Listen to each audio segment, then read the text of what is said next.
दोस्तों, रास्ता पर पशु घोषित करना कोई हालाजी का कर नहीं है। अब अचानक से मुसलमान उठ के बैठ जाए और ये डिमांड करे कि गाय माता को राष्ट्र पशु घोषित करो ताकि जान छूट जाए हमारी।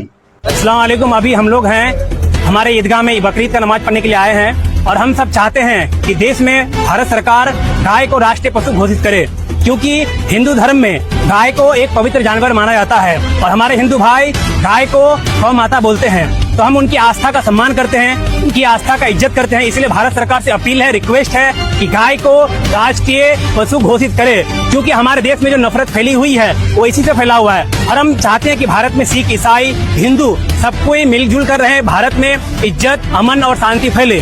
तो इसलिए गाय को राष्ट्रीय पशु घोषित किया जाए, हम सबकी ये मांग है। और अब इनकी मांग पूरी क्यों नहीं की जा रही? तो क्या वजह ये तो नहीं काहे के लिए राष्ट्र पशु घोषित नहीं किया जा रहा?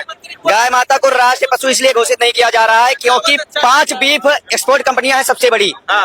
फंडिंग जो है सरकार को उसी से आती है। अगर फंडिंग आना बंद हो जाएगी तो आगे की राजनीति कैसे चलेगी? मुसलमानों की तो समझ आती है, लेकिन ये बहनवाई इतनी खुश क्यों है? जितने भी जो गौरक्षा दल वाले थे ना, सबके गालों पे तमाचा पड़ गया। बड़े गौरक्षा दल वाले चिल्ला रहे थे कि गाय को राष्ट्रीय पशु घोषित कराएंगे, गाय हमारी माता है।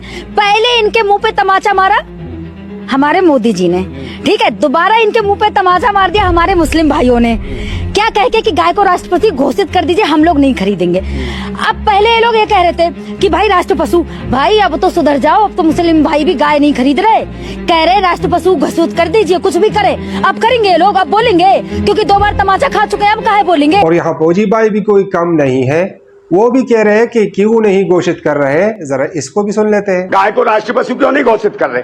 भाई मुसलमान इतनी तादाद से शिद्दत के साथ, इनका 100 साल का मुद्दा, आरएसएस का 100 साल का मुद्दा एक झटके में मुसलमानों ने खत्म कर दिया। और वो दिन दूर नहीं कि मुसलमान इस दिन खड़े हो गए भगवा डाल के और कहने लगे कि हिंदू राज चाहिए। ये मुझे लगता है सारे सबके सब आरएसएस वाले देश छोड़ के भाग जाएंगे, इनकी राजनीति खत्म हो जाएगी, इनकी दुकान बंद हो जाएगी। बहुत बढ़िया बात कही है इसने, लेकिन गलत ये भी नहीं कह रहा। लेकिन जब बात गाय को राष्ट्रीय पशु घोषित करने की है तो मुख्यमंत्री के मुंह से अब आवाज भी नहीं निकलेगी। मुख्यमंत्री तो बिल्कुल चुप हो गए, क्योंकि ये लोग सिर्फ हिंदुओं का इस्तेमाल करते हैं, हिंदुत्व का फर्जी नारा देते हैं और कोई इनका एजेंडा ही नहीं है। बहुत बढ़िया बात कही है इसने, लेकिन गलत ये भी नहीं कह रहा। मुस्लिम लोग बोल रहे हैं कि गाय को राष्ट्रीय पशु घोषित करो।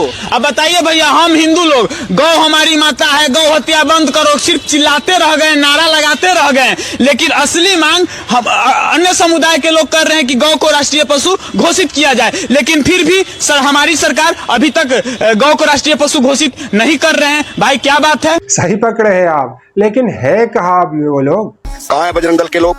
कहाँ है गोरक्षक संघ?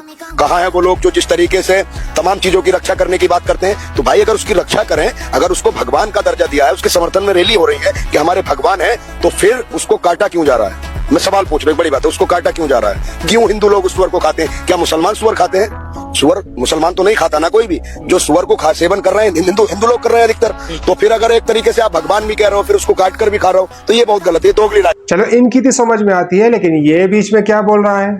सर हमारे यहाँ सुअर और अनभक्त दोनों हराम। सुअर इंसानों का गू खाता है और अनभक्त जानवरों का। भैया तुम माँ को बेचो तो जायज है, हम ना खरीदे तो गुनाहगार। बंगाल में मुसलमान भाइयों ने खेला खेल दिया है। जी हाँ, हिंदू जब गाय बेचने के लिए उसके पास जाता है तो कहता है कि तुम अपने माँ को लेकर चले जाओ, तुम उसकी पूजा करो, हम गाय नहीं खरीदेंगे। बताइए, गरीब व्यापारी बेचारा गाय बेचने गया था, उसकी बहन की शादी थी, लेकिन अब्दुल वहाँ खड़े होकर कह रहे हैं अपनी माता को वापस लेकर जाइए, हम नहीं खरीदेंगे। यही भारतीय जनता पार्टी की सोच है। अगर माँ पुरानी हो जाए तो उसको काट करके मांस खा डालो।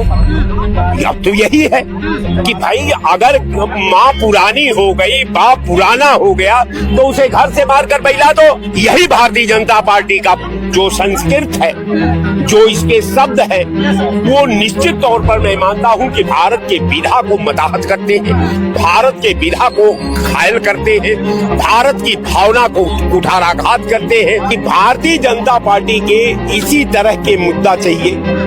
हिंदू मुसलमान का चाहिए, गाय का चाहिए, बैल का चाहिए, सुअर का चाहिए।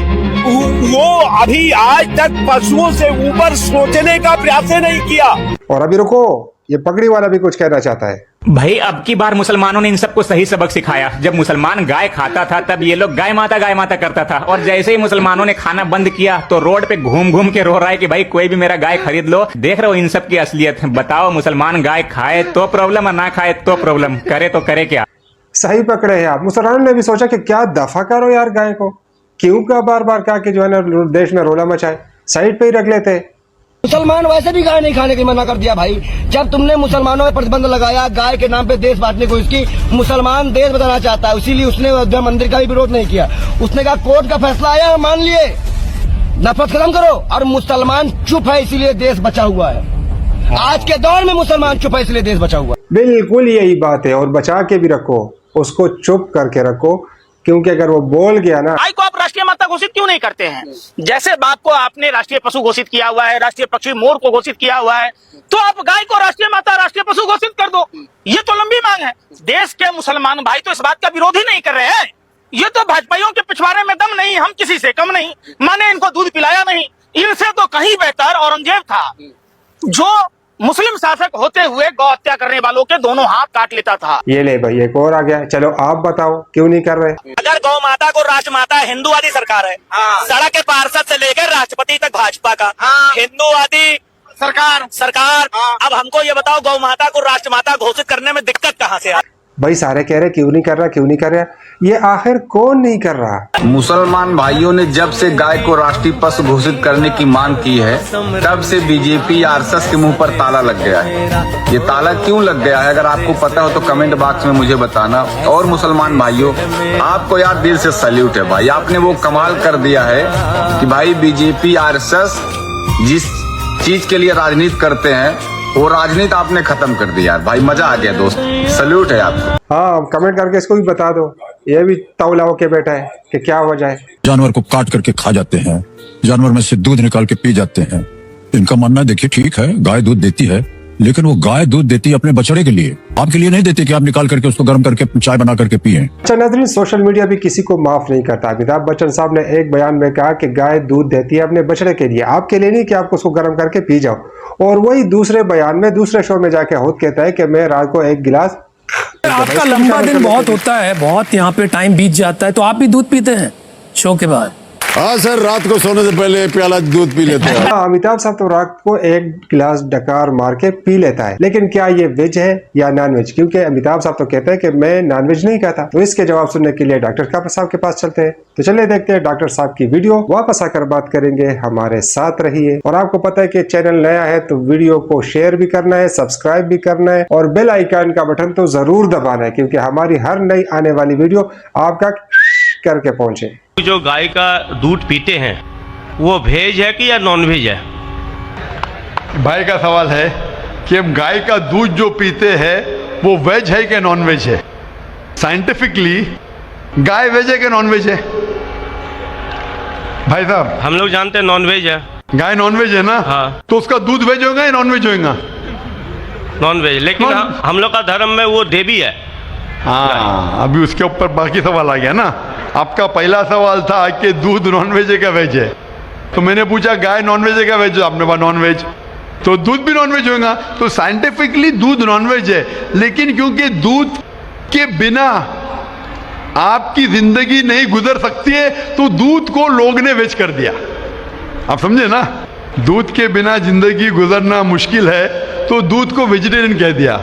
तो मेरे तकरीर में जो मुनाजरा हुआ था मेरा एक जैन के साथ कि गोश्त खाना इंसान के लिए हराम है कि हलाल है। हम भी जैन है, मालूम है आपका नाम जैन है। तो एक मुनाजरा हुआ था with the president of the Indian Vegetarian Congress, mister Rashmi bhai Javeri, वो प्रेसिडेंट थे। तो एक मुनाजरा हुआ कि गोश्त खाना इंसानों के लिए हराम है कि हलाल है। और मुनाजरे में मैंने साबित किया कि गोश्त खाना इंसान के लिए हराम नहीं, अच्छा है, साबित किया। और उसमें यह भी कहा कि दूध नॉनवेज है, लेकिन सारे वेजिटेरियन दूध पीते, क्यों? आप समझ रहे ना? तो दूध साइंटिफिकली इज नॉन वेजिटेरियन। आपने कहा क्या है, हमारी देवी है। आप अगर पढ़ेंगे, जैसा मैंने कहा कि न तस् प्रतिमास्ति, उस ईश्वर की कोई प्रतिमा नहीं, कोई अक्स नहीं। आप समझे ना, कोई अक्स नहीं, कोई पिक्चर नहीं, कोई पेंटिंग नहीं, कोई फोटोग्राफ नहीं, तो ये वेद के मुताबिक ये गलत हो जाता है। आप समझे ना। लेकिन फिर भी मैं जानता हूं कि कई किताबों में, क्योंकि हिंदू किताबें दो किस्म की है, श्रुति और स्मृति। श्रुति वो किताब जो भगवान की तरफ से आए, वेद और उपनिषद। स्मृति वो किताब जो इंसानों ने लिखी है। तो श्रुति होती जो ईश्वर की तरफ से है, और एक होती है स्मृति जो इंसानों ने लिखी है। तो मैं जानता हूं कि कई हिंदू मजहबी किताबों में, खुसूसन स्मृति में, ऐसी चीजें लिखी है जो श्रुति के खिलाफ है। ये आप देखेंगे, गाय आपकी देवी है, वो आप वेद में नहीं पाएंगे, आप नीचे वाली किताब में पाएंगे। तो जब भी कोई ऊंची या नीचे किताब में टकराव हो तो हमें मानना चाहिए ऊंची किताब। कुरान इस्लाम की सबसे ऊंची किताब है। कुरान से कोई भी किताब टकराई तो हमें कुरान में मानना चाहिए, उस किताब में नहीं। आप समझे ना। तो इसी तरीके से अगर आप वेद में पढ़ेंगे, वेद में लिखा है कि खुदा का कोई अक्स नहीं, तो अगर वो मानेंगे तो हमें मानना पड़ेगा कि खुदा का कोई रूप नहीं। तो ये कहना कि गाय देवी है, ये कई पंडित कहते हैं कि हम जानते हैं कि खुदा एक है, हम जानते हैं ईश्वर एक है, लेकिन हमें कंसंट्रेशन के लिए हमें बहुत बार मूर्ति का सहारा लेना पड़ता है। पंडित लोग से मैं बात करता हूँ कि आपकी किताबों में साफ लिखा है कि भगवान एक है, ना उसका कोई अक्स है, ना कोई मूर्ति है, ना कोई पेंटिंग है, ना कोई पिक्चर है। तो वो कहते हैं हम मानते हैं ये बात पे, लेकिन क्या कंसंट्रेट करने के लिए पहले शुरुआत में हमें अक्स की जरूरत होती है, एक मूर्ति की। जब हम हायर कॉन्शियसनेस पे पहुंच जाते उस वक्त हमें जरूरत नहीं पड़ती। तो मैं उनसे कहता हूं मुसलमान हायर कॉन्शियसनेस पे पहुंच गए, हमें कोई अक्स की जरूरत नहीं, हम ईश्वर को डायरेक्ट मानते हैं, डायरेक्ट इबादत करते हैं। तो इसी तरीके से कभी भी टकराव होता है मजहबी किताबों के अंदर तो ऊंची किताब को मानना चाहिए नीची किताब के बनिस्बत। तो ऊंची किताब में लिखा है कि ईश्वर का कोई अक्स नहीं है, आप समझे ना।